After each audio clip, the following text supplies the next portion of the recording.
Welcome back to Stories with Facts. We're diving deep today into a really pivotal month in the Gaza conflict, November 2023. You sent us a bunch of sources for this one, articles, timelines, even a document just labeled nov23.pdf. And they all seem to point to November being a turning point. Yeah, it is pretty fascinating. November 2023, I mean, that's when things escalated like we hadn't really seen before in this conflict.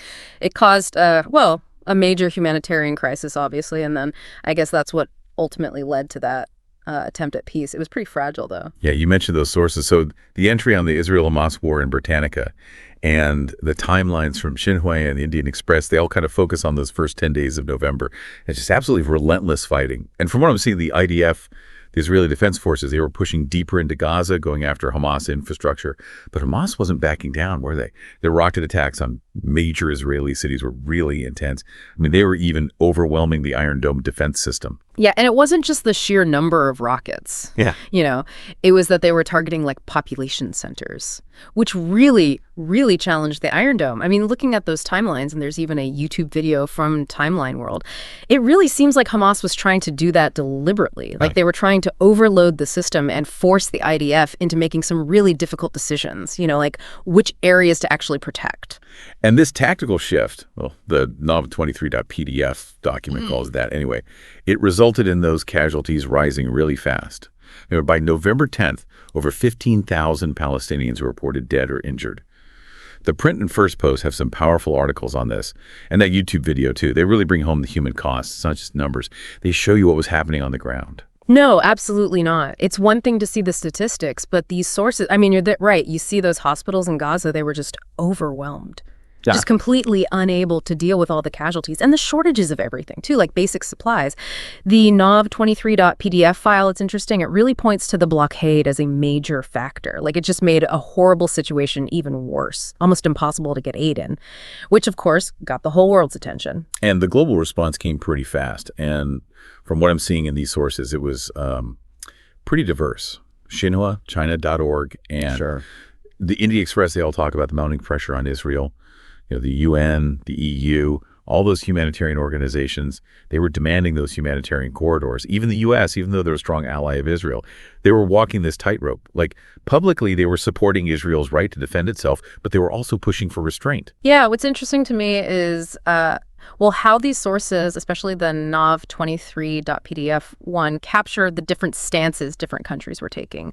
Like you had Turkey, Iran, and Qatar. They were really strongly condemning what Israel was doing. This wasn't just some kind of diplomatic game, though. It really showed you how divided the international community was. The whole world was trying to wrap its head around this incredibly complex conflict. And it wasn't just governments, was it? I mean, these sources, they show how there were these massive protests all over the world. People in the streets demanding an end to the violence. This wasn't just a regional conflict anymore. The whole world was watching. So that makes you wonder, how did all this pressure, all these protests affect the conflict? Did it push everyone to the negotiating table?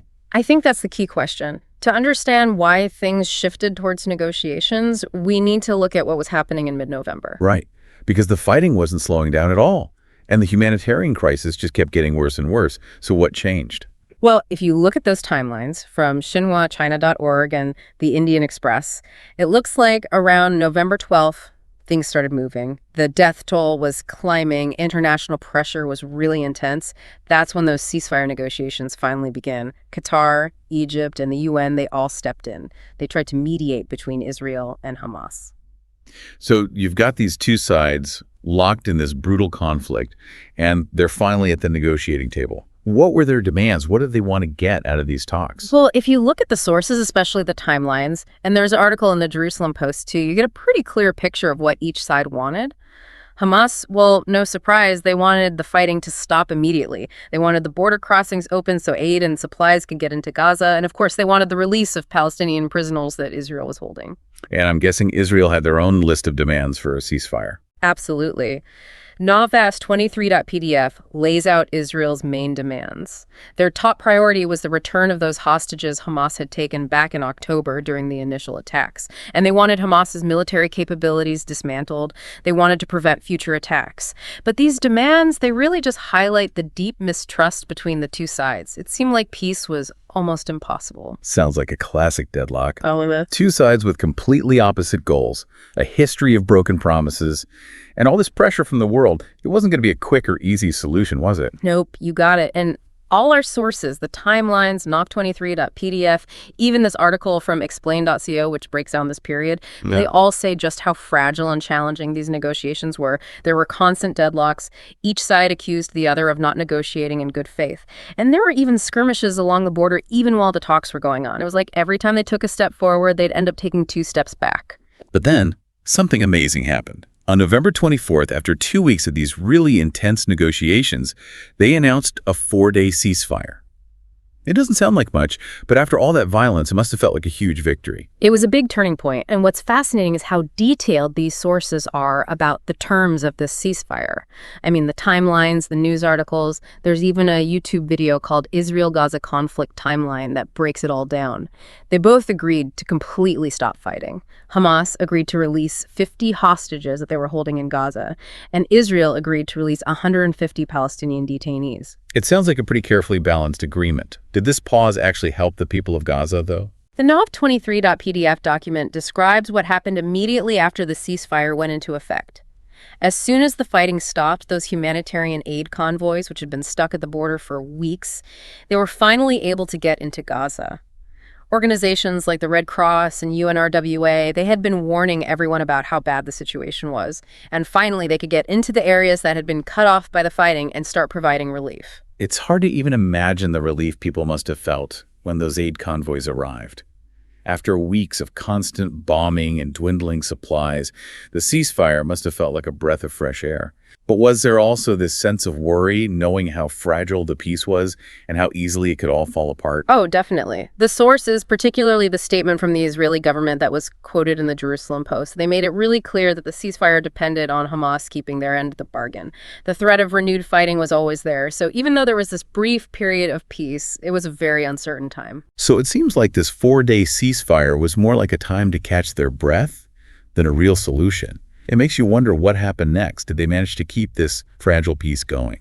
You're absolutely right about that uncertainty. I mean, the ceasefire gave people some hope, but it was far from a guaranteed solution. It was really just this shaky agreement, and neither side really trusted the other. They had very different goals, too.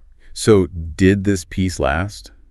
Or did everything fall apart and the violence start again? Well, the timelines from Xinhua and China.org show that the ceasefire was extended for another 3 days on November 28th. And during that time, they actually kept exchanging prisoners. Both sides seemed to be sticking to the agreement, at least publicly, but you could tell that there was still a lot of tension. Everyone knew how fragile the truce was. So even with the extension, things still felt really uncertain. What do the sources say about how people were feeling in those last few days of November? Was there any optimism, or was it just a matter of time before the fighting started up again? Well, the sources kind of give you a mixed picture. On the one hand, you have articles from the Print and First Post, and they talk about how relieved people in Gaza felt. They were getting aid, seeing their loved ones released from prison, and just having some kind of normalcy after weeks of fear and suffering. It was a time to just breathe for a minute, regroup, and start the long process of healing. That makes sense. But the root causes of the conflict were still there. Did any of the sources talk about how the international community viewed this pause in the fighting? They did, and this is where things get really interesting. The NOV23.pdf document and an analysis from explain.co, they both suggest that the global conversation about the conflict started to change. There was this feeling, especially among diplomats, that the escalation in November had been a wake-up call. It showed everyone what happens when you don't do anything. So there was a renewed push for a more permanent solution. People realized that these short ceasefires weren't going to cut it. Exactly. The sources show how international groups like the UN got more involved, and their focus shifted to long-term solutions instead of just dealing with the immediate crisis.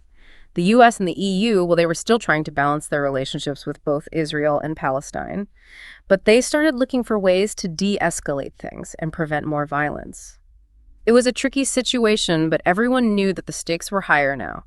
They needed to find a better approach, and they needed to find it fast. But like you said before, the situation in the Middle East is always complicated. You have so many different groups all trying to gain power and influence.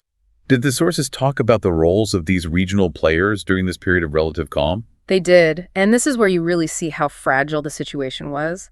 While the UN was pushing for diplomacy and countries like Egypt and Jordan were trying to get everyone to agree on a peace process, there were other groups that didn't want the conflict to end. So while some people were working towards peace, others were actually trying to sabotage those efforts. Who were these groups and what were they after? Well, the timelines from Xinhua and China.org and that YouTube video, Israel-Gaza Conflict Timeline, they all point to Iran and Hezbollah. They were both strong allies of Hamas, and they saw the ceasefire as a chance for Hamas to recover. They wanted Hamas to rearm and get ready to fight Israel again. So they kept sending them support and encouraging them, which made the situation even more unstable. It's a pretty disturbing thought. Some people were working so hard to try to make peace, and others were actively trying to make things worse. And then you have the people of Gaza stuck in the middle of all this, trying to rebuild their lives amidst all the destruction and uncertainty. You've hit on a really important point there, and it's something that comes up in the articles from the print and First Post. The ceasefire did provide some relief from the violence, but it also made it clear just how much damage had been done. Whole neighborhoods in Gaza were in ruins, the infrastructure was destroyed, and even though aid was coming in, the humanitarian crisis was far from over. Rebuilding was going to be a huge task, and it depended on having a lasting peace, which seemed less and less likely given all the regional tensions. It's a pretty bleak picture. There was this glimmer of hope, a brief moment of peace, but it was overshadowed by the possibility of more violence and the enormous task of rebuilding a society that had been shattered by war. That's right. And that tension between hope and despair is what makes November 2023 such a pivotal point in this conflict. The sources you share, they don't just tell us about the events themselves, they show us the complex relationships between local and global forces.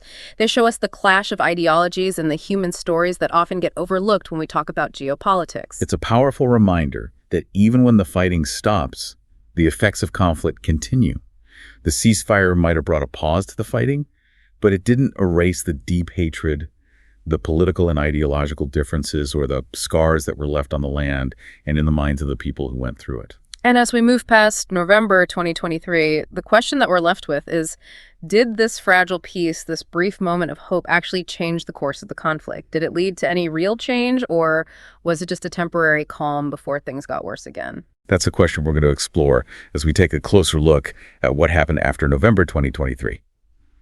Welcome back to Stories with Facts. We've been going through November 2023 in the Gaza conflict. It was a really intense month with terrible violence and that brief ceasefire. It felt like there was maybe some hope for peace. Yeah, and when we left off last time, we asked, did that short break, did it really change anything? Did it lead to a more lasting solution, or was it just a pause before things got even worse? It's a question that keeps coming up as I'm looking at these sources. We saw the international community trying to make a more permanent peace happen and regional players pushing for diplomacy. But you also mentioned that there were some groups actively working against peace. So what happened? Did those efforts for a real solution just fall apart, or did they actually go somewhere? Well, to be honest, the sources paint a pretty grim picture.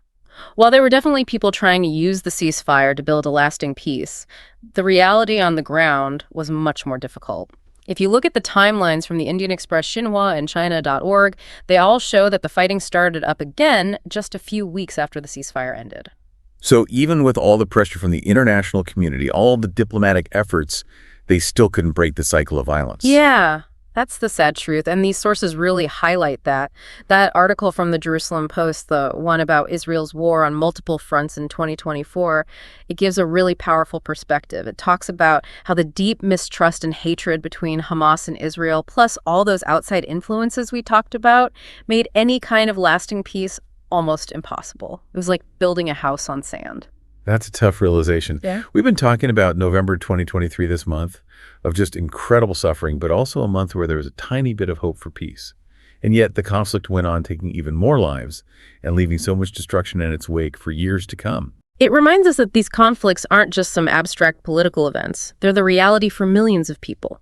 And the consequences, they last for generations. Looking back, it feels like November 2023 was kind of a preview of the tragic path the conflict took. It was this cycle of escalation, a brief glimmer of hope, and then right back to violence. That's a really good observation. The sources, especially the entry on the Israel-Hamas war in Britannica, and a deep analysis from First Post, they show that a real lasting ceasefire didn't happen until 2025. 2025. Yeah. So they fought for 2 more years after that brief peace in November 2023. I can't even imagine how much damage those 2 years caused. It was devastating. The first Post article says over 46,000 people died during that time, and countless others were injured, lost their homes, or were left with trauma. The entire region was scarred by the violence both physically and emotionally. It's a sobering reminder that these conflicts aren't just about politics, they're about people's lives, and their impact is felt for generations. Exactly. That's why it's so important to really understand these issues, to look at the nuances, the complexities, and the human stories that often get lost in the news.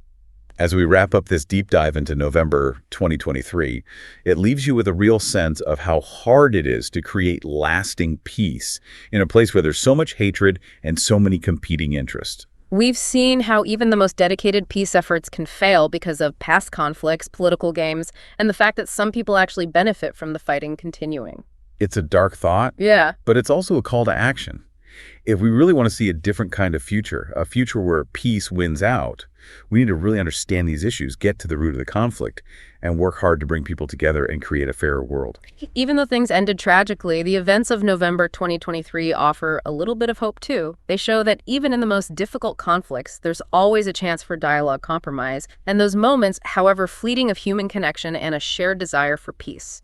And maybe those moments, those little glimmers of hope, can guide us toward a future where the cycle of violence is finally broken and a real lasting peace takes hold, not just in the Middle East, but everywhere. Thanks for joining us for this deep dive.